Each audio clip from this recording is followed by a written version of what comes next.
LSU gets their first win of the season, but boy, do questions remain. We're talking about it. Locked on LSU. Let's go.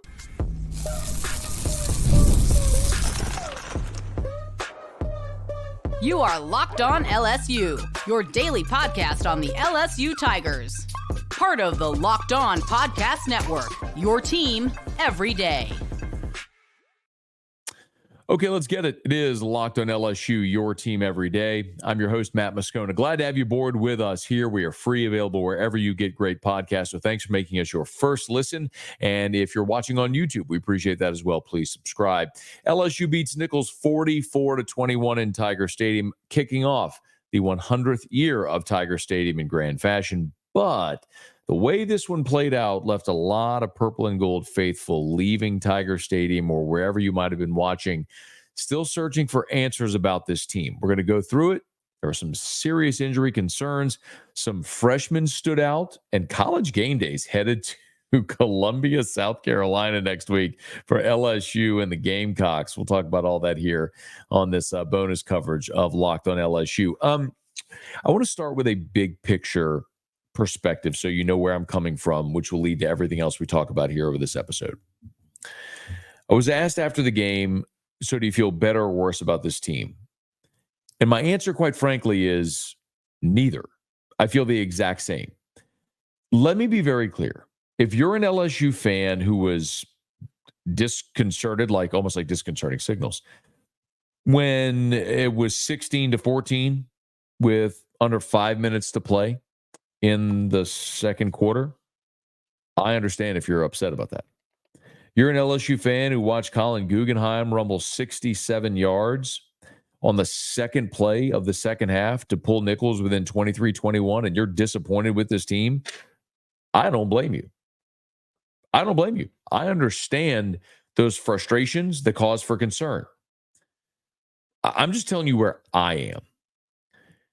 Y'all, I have done this job long enough, covered this team and covered college teams long enough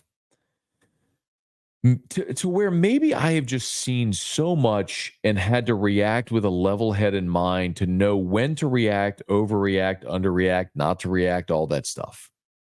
And the reality is, I don't care one iota about LSU and Nicholls. Not 1 ounce. There is not a single fiber of my being that cares about this game. I didn't want to see this game, and neither did you. Nobody cares to watch LSU and Nicholls.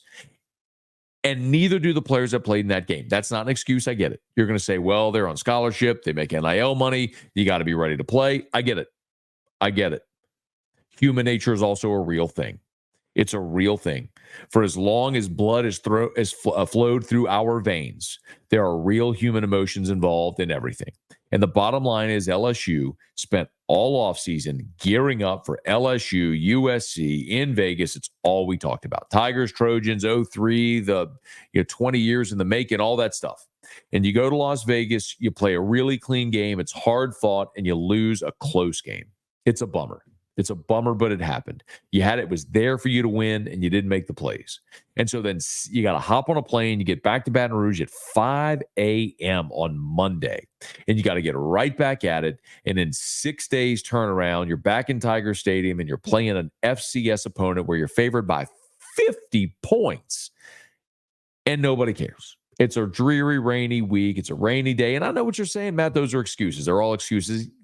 Maybe they're excuses, or maybe it's an explanation, because you're still talking about 18, 19, 20, 21-year-olds who are bummed about what happened last Sunday and who weren't excited to play a team who, by the way, thought it was their freaking Super Bowl, because 90 kids on that Nicholls roster from Louisiana, and every one of them would have loved to have played at LSU. They didn't get the opportunity, so they were sky high. And, oh, by the way, Nicholls is a good team.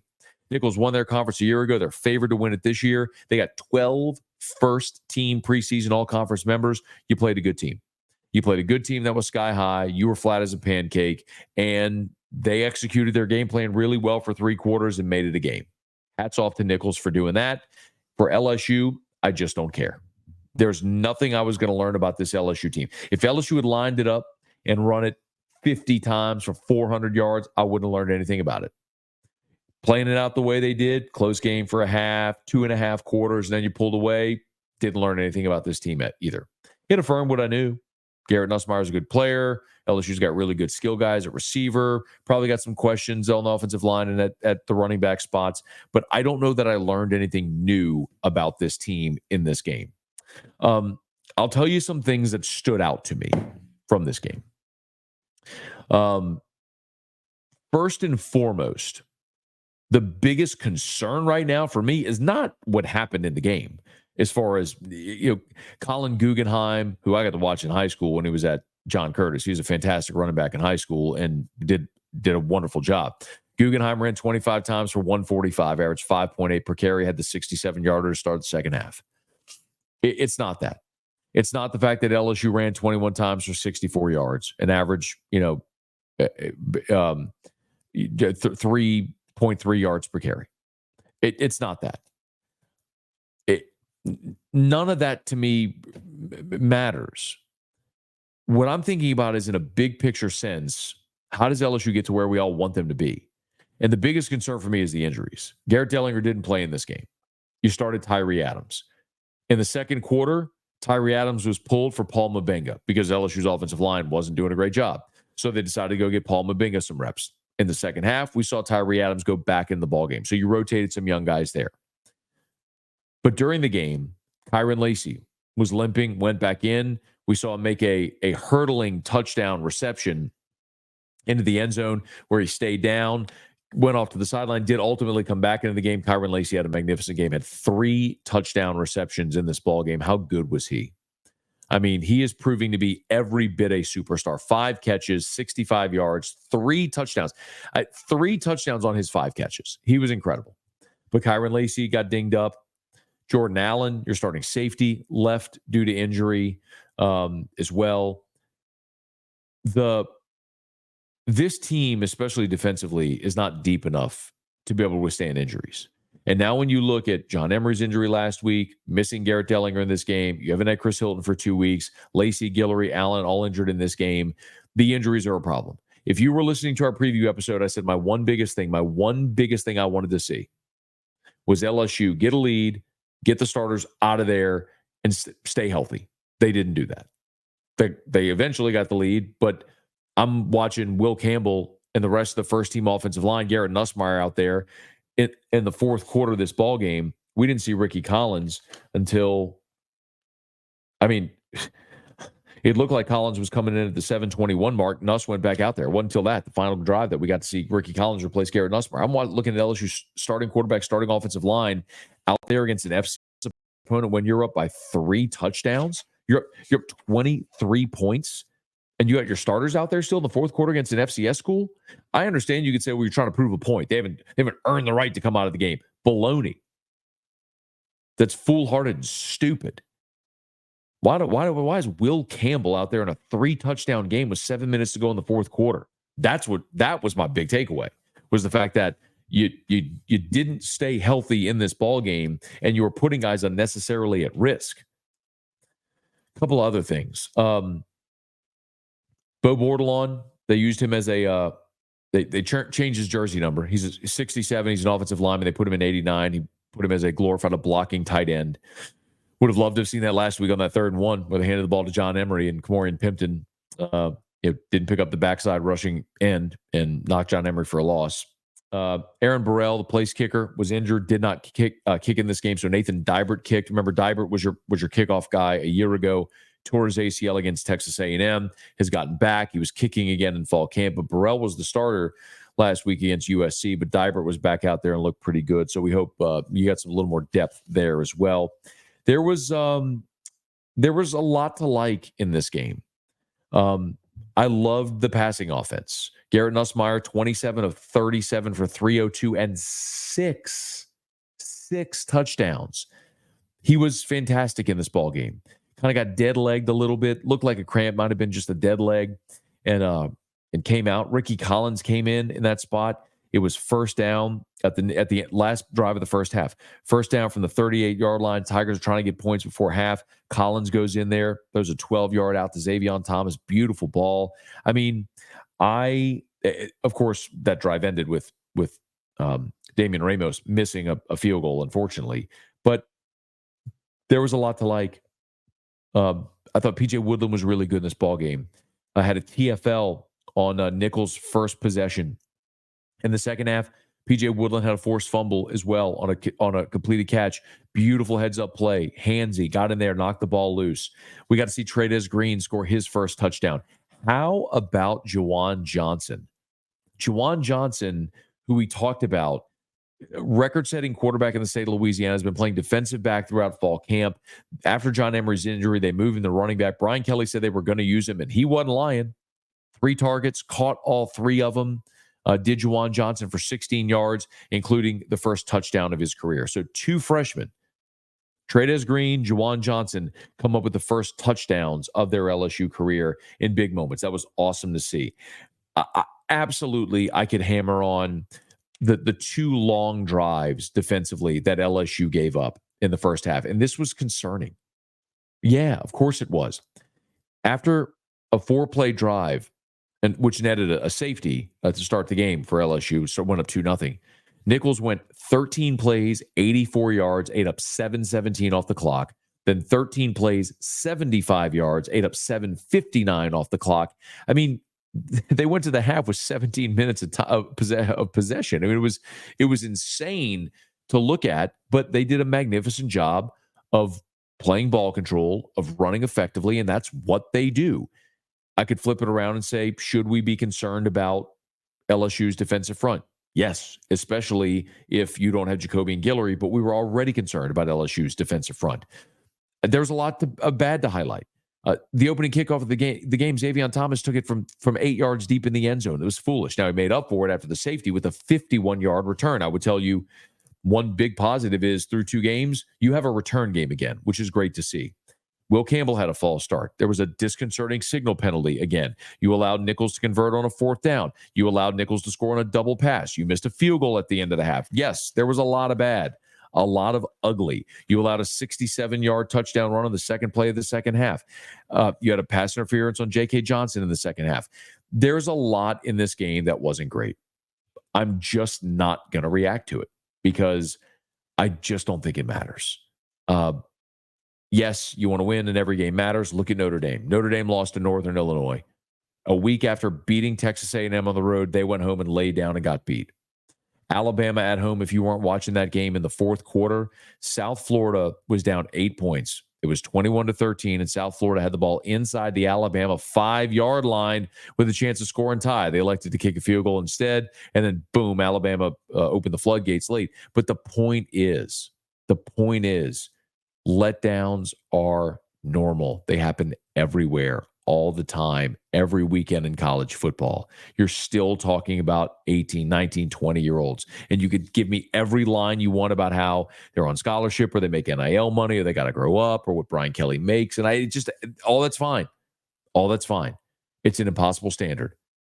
And as disappointed as you may be with how the game played out, and I don't blame you for being disappointed with how the game played out. Yes, I would have loved for LSU to go win 70-3. Yeah, and never have to sweat it. Yes, I would have preferred that dramatically. But I also look and I go, I see this all the time.